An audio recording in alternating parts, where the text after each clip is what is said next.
Welcome to this episode of Elevate. Today I am pulling back the curtain and taking you inside an exclusive training I delivered for my private clients inside our Lifestyle Empire program. This episode is called The Identity of a High Performer, and it's all about becoming the 10.0 version of yourself. Inside, I break down the number one thing killing your goals and how to rewire your brain to do the hard things that matter. Secondly, I'm going to talk about the 3 identity builders that every high performer uses and how to install them in yourself starting today. And thirdly, why fitting in keeps you average, how to become more intentionally weird so that you can break free from seeking approval. This is your behind the scenes pass to the mindset and identity work I only do with my top clients. If you want the workbook and the ebook that goes with this training so you can follow along and implement it all as we go, add me on Instagram. It's just @Delosa and DM me the word identity. I'll shoot the workbook and the ebook straight over to you so that we can dive straight in. Do that now. Enjoy this episode. Great entrepreneurs don't just build businesses. They build themselves. Along the way, they crafted an identity that aligned with the outcomes that they wanted. An identity that shapes how they think, how they speak, how they act, and how they show up every day. Their success wasn't just strategy. It was about becoming the kind of person who naturally operates at that level. Too many people try to build a life beyond the limits of their current identity. Here's the truth. Your business, your wealth, your impact will never outgrow the identity that you hold for yourself. You will always act in a way that is consistent with how you see yourself. So if we want to scale your business, your life, your results, it starts by upgrading your internal operating system, which at its most fundamental level is your self-identity. Please write this down. Your identity is the story you tell yourself about yourself. I'll say that again. Your identity is the story you tell yourself about yourself.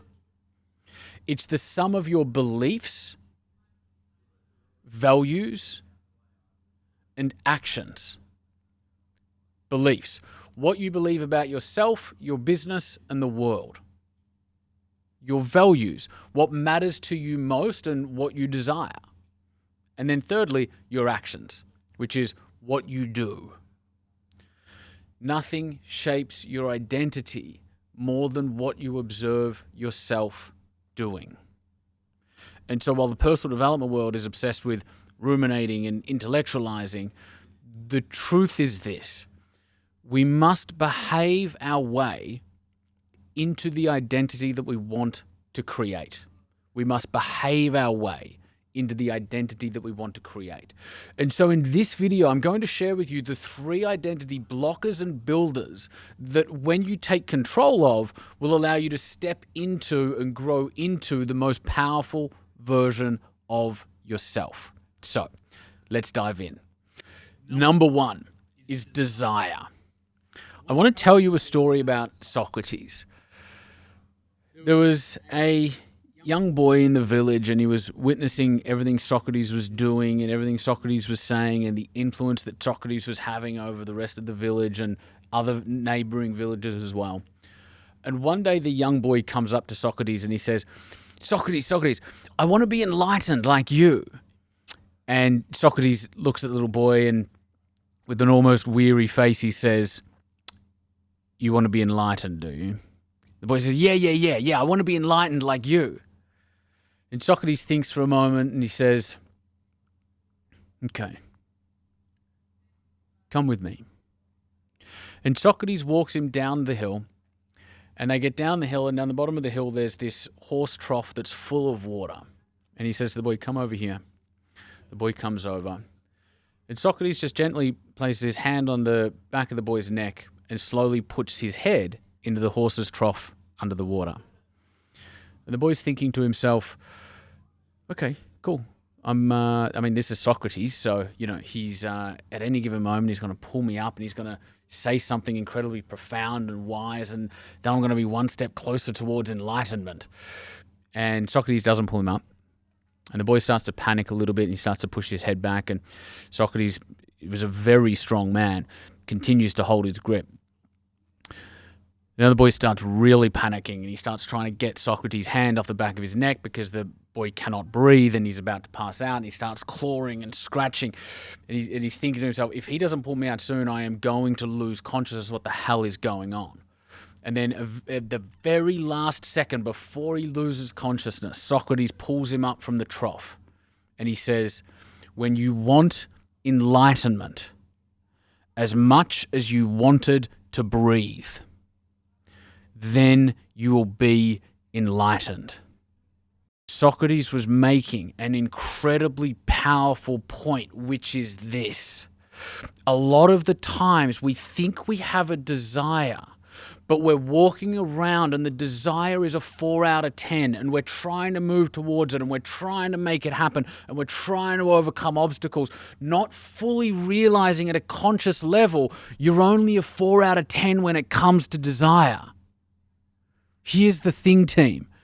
If you are going to commit to a path, if you are going to cut out every other option of possibility, if you are going to overcome the inevitable obstacles that come your way, your desire has to be a 10 out of 10. So, my questions to you around desire are this. Please write them down. Number 1. What is the most powerful thing you desire and that you could accomplish over the first 12 months? What is something that if you achieved it, you would absolutely have grown into the best version of yourself and you would be incredibly, ecstatically proud of yourself? What's one desire, perhaps the most important, the biggest, the most energizing desire you have for the next 12 months? Question number 2. Up until now, where have you been on a scale of 0 to 10 with regards to your level of desire around that? You might have thought you were a 7 or an 8, but if we get really clear and really honest with ourselves, given that you might not have previously worked through an exercise about unearthing or getting crystal clear about this desire, where do you think you've been on a scale of 0 to 10? Most people usually come in and it's a 3 or a 4. Maybe it's a 5. But where have you been on your level of desire relative to that thing that you want to achieve? And then question number 3. What does it look like when that desire is a 10 out of 10 for you? What needs to happen for you to get to a 10 out of 10? And what do you look like? What do you act like? What do you stop doing? What do you start doing when your desire around that is genuinely a 10 out of 10? There are too many people walking around, they're a 4 out of 10, wondering why they're not accomplishing their goals.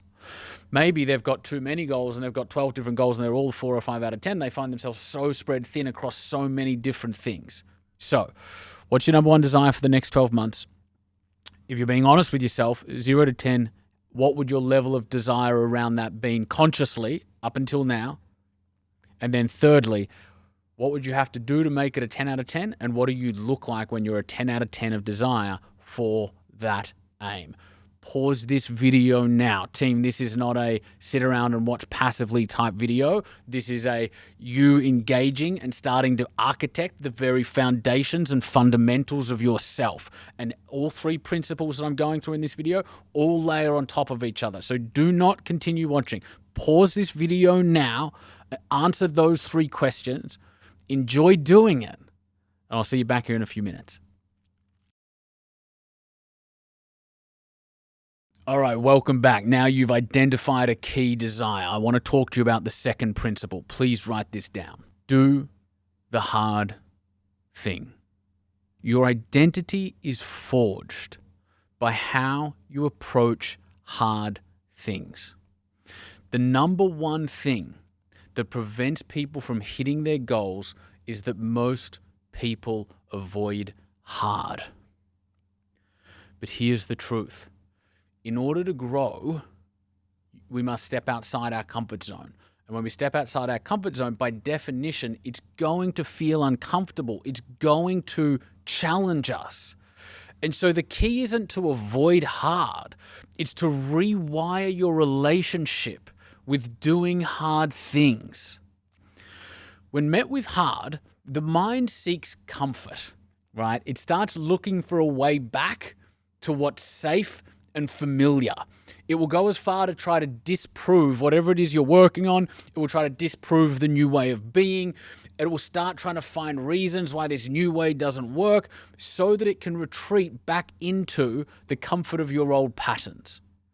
One of the best books on this subject, which I encourage you to read, is one of my favorite books ever, is called The Big Leap by Gay Hendricks. In the book, Gay talks about what he calls the upper limit problem.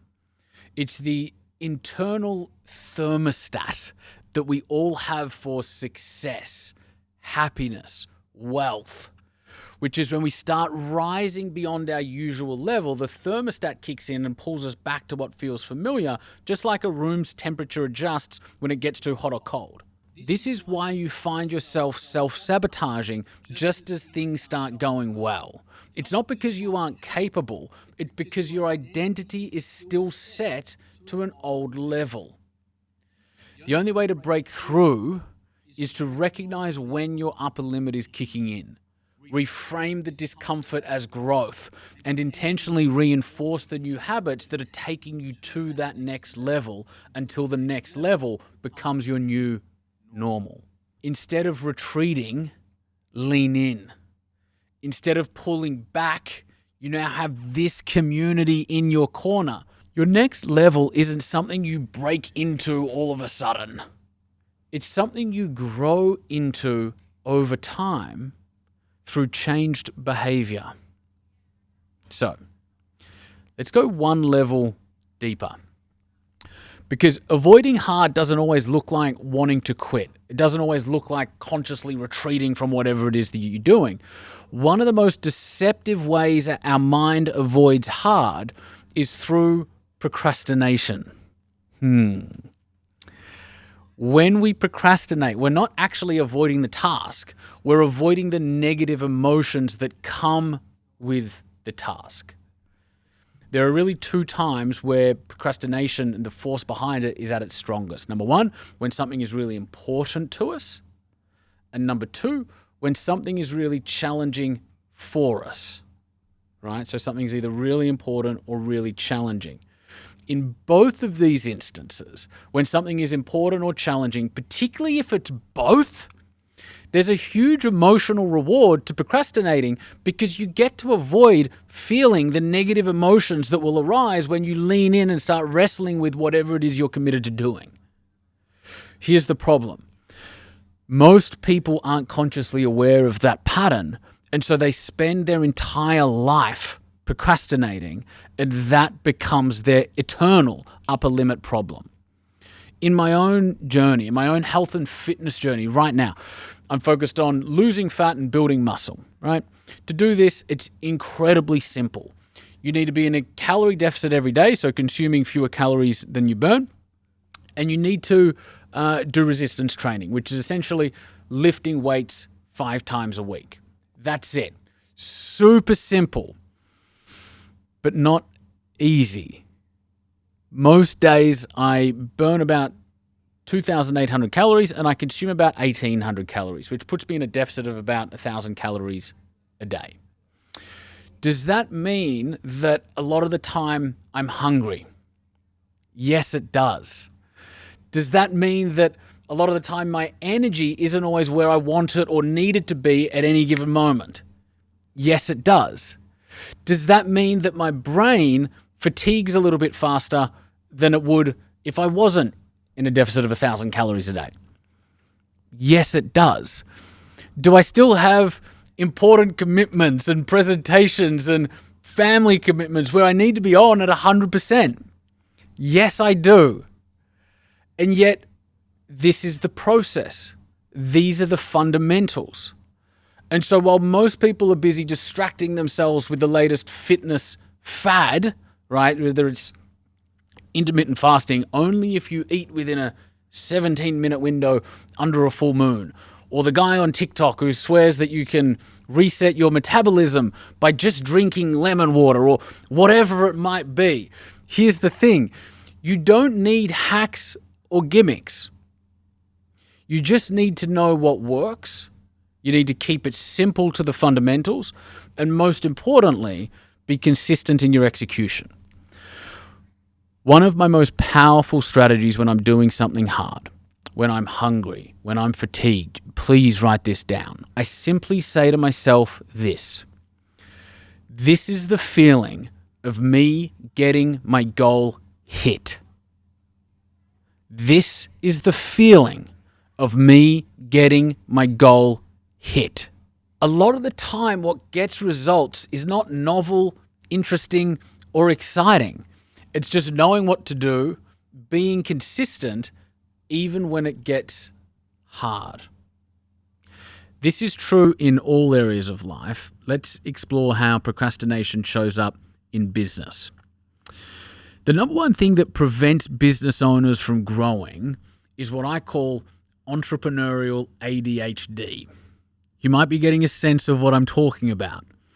Jumping from one thing to the next, chasing dopamine, chasing shiny things, unconsciously creating chaos so that you can feel busy and needed. This is the number one habit that is keeping your business stuck. We live in a world where people are addicted to distraction. But here's the good news. For those who develop the awareness and the discipline to focus on the most important things, it's never been easier to win. Here's how you win the game of business. Business is a game of growing from constraint to constraint. And while every business at any given moment has a myriad of challenges, our job as the founder is to prioritize and identify the number one constraint that, if solved, will create the biggest leap forward. The real question that we want to answer in business is, what's the biggest problem right now that, when solved, would make the biggest difference? Please write that down. Your answer to that question is the most important thing in your business right now. And it's probably also the most challenging thing in your business right now, and that's why you've probably been procrastinating on it up until now. What we tend to do as highly intelligent business owners is we try to game the system a little bit. We get really busy working on things that are important, but aren't quite as important or as difficult as the one thing that we know we should be doing. And so this way we get to feel productive while we procrastinate, right? Who's been guilty of that? Right. I know I certainly have as well. Here's the thing. Feeling productive and busy and needed isn't what grows a business. Chasing dopamine doesn't grow businesses. What grows a business is clarity around your priorities and maximizing the time you spend on the biggest domino that, when pushed over, will have the biggest impact. When we train ourselves to do that, we replace our addiction to distraction with a relentless obsession for identifying and working on the most important thing right now. No retreating, just leaning in. This also requires us, team, to move past the illusion of needing more information. One of the most common ways people procrastinate is by seeking more knowledge, even when they already know what to do. You know as well as I do that in business, you will never have enough information. You will never have enough time. You will never have enough money. But guess what? We need to act decisively anyway. We need to move the most important domino forward. The skill that all of our most successful members have built, the ones that scaled at 10 million and 100 million with incredible margins, is this. Please write it down. Speed to implementation. If you look at the background of my phone, speed to implementation, which is to say this: once you're clear, once the play is drawn up, do not delay. Don't distract yourself. Don't distract yourself with more research or more knowledge. We've already done that for you. Once you have the blueprint, go implement. One of my favorite pieces of writing on this subject comes from a website called The Strangest Loop. I'll read it for you now. It's called Things That Aren't Doing the Thing. Preparing to do the thing isn't doing the thing. Scheduling time to do the thing isn't doing the thing. Making a to-do list for the thing isn't doing the thing. Telling people you're going to do the thing isn't doing the thing. Messaging friends who may or may not be doing the thing isn't doing the thing. Writing a tweet about how you're going to do the thing isn't doing the thing. Hating on yourself for not doing the thing isn't doing the thing. Hating on other people who have done the thing isn't doing the thing. Hating on the obstacles that are in the way of doing the thing isn't doing the thing. Fantasizing about all the adoration you'll receive once you do the thing isn't doing the thing. Reading about how to do the thing isn't doing the thing. Reading about how other people did the thing isn't doing the thing. Reading this essay isn't doing the thing. The only thing that is doing the thing is doing the thing. So, team, I love that passage. My job, the job of my team, and your job is for all of us to align around you and to help you do the most important things in your life and in your business so that you can maximize your growth and your results. The question I'm going to ask you for Do the Hard Thing is this. Please write it down. What hard and uncomfortable things am I avoiding that I know will make the biggest difference? I'm going to say that again. From the goal that I wrote down in question number 1, what hard and uncomfortable things am I avoiding that will make the biggest difference? You know what to do, team. Please pause this video right now. This is an incredibly important question for you to explore before we move on to the next principle. With regards to the biggest desire that you've just set for the next 12 months, what hard things have you been avoiding with regards to that goal? Have fun with this.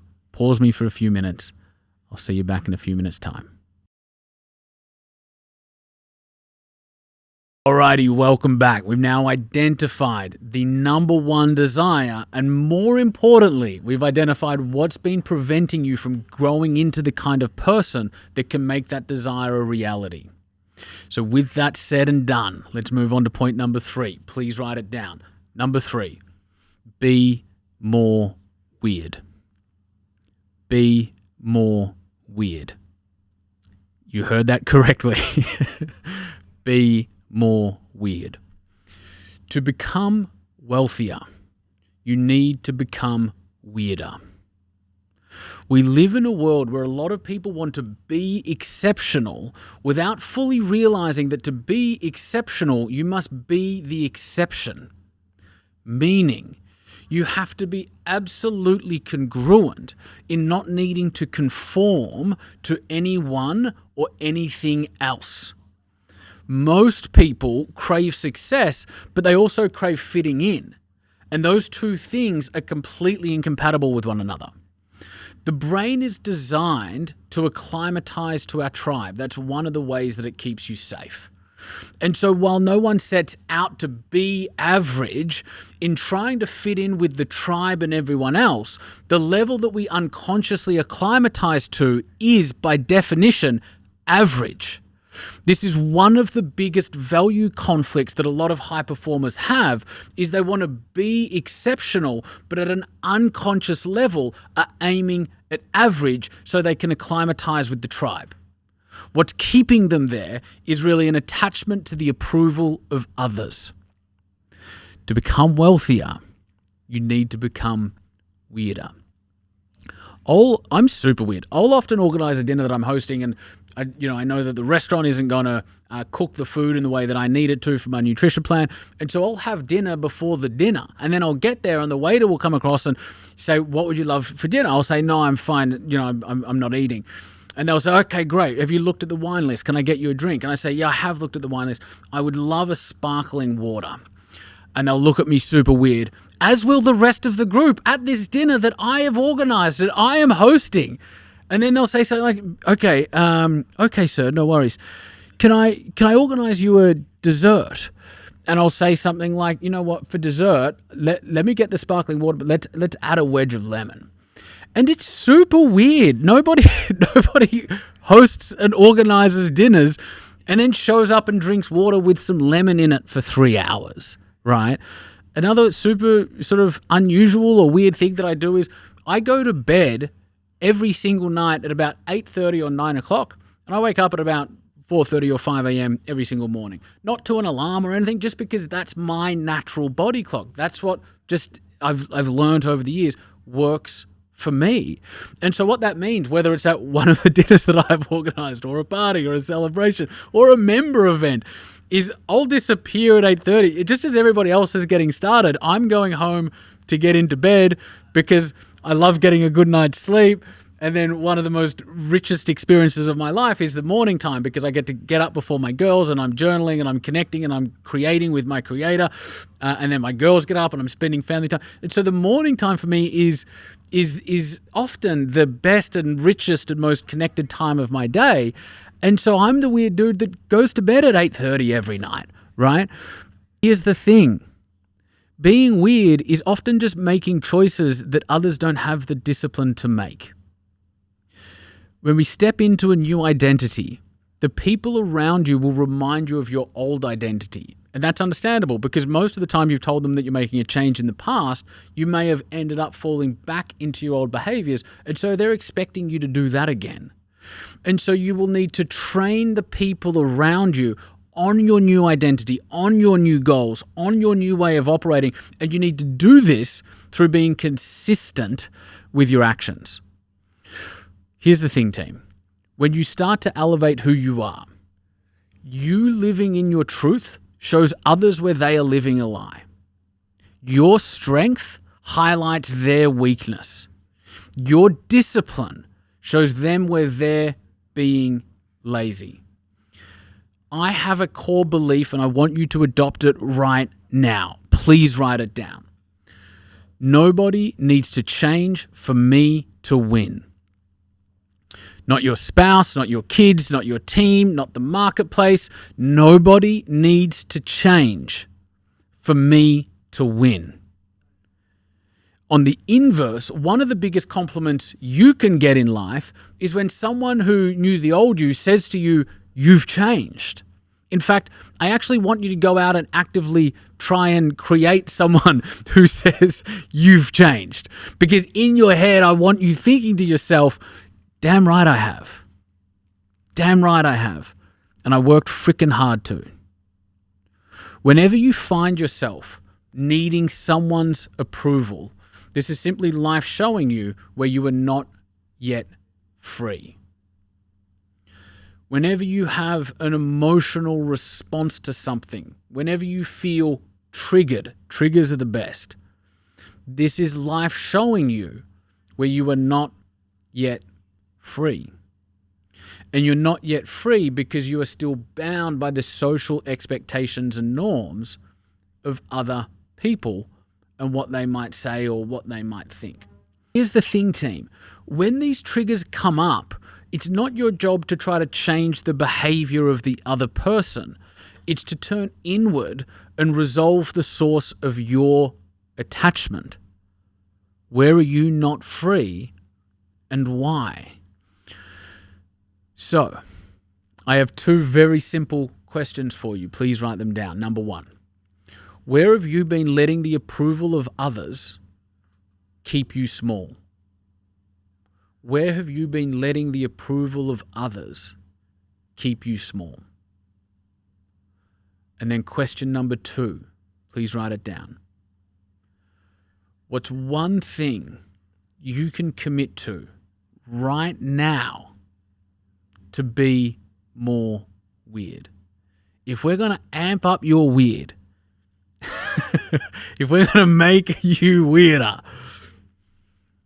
what's one thing we can start with? Let's start there. That'll be super cool. That'll set you on a path to being more yourself. That'll set you on a path to being a lot more free than you've been. So team, that's identity. Identity is the story we tell ourselves about ourselves. And so often we get trapped and stuck in an old identity that no longer suits us. Life throws stuff at us, right? Life throws traumas and dramas and all sorts of things. And I want you to make this the point in time where you let the old you go and step into the highest and best version of yourself. You do that by making the desire a 10 out of 10. When you want enlightenment as much as you want air, then you will be enlightened. You do that by rewiring your relationship with hard, by viewing difficulty as a signpost towards your growth, by literally viewing it as confirmation that you're on the right path, and not letting emotional whims knock you off course. And you do that stepping into the 10.0 version of yourself by not just giving yourself permission to be more weird, but by actually deliberately I am giving you permission and encouraging you to turn up your weird. Where have you been letting the world or societal norms or the fucking judgment of other people keep you small? Let's uproot that and set you in motion to being the 10.0 version of yourself. Answer those last questions from Be More Weird. I'll see you in the next video. If you got value from this episode, do this now. Hit subscribe and leave a comment. That's what helps us to grow this show, attract world-class guests, and keep bringing you powerful conversations that move the needle.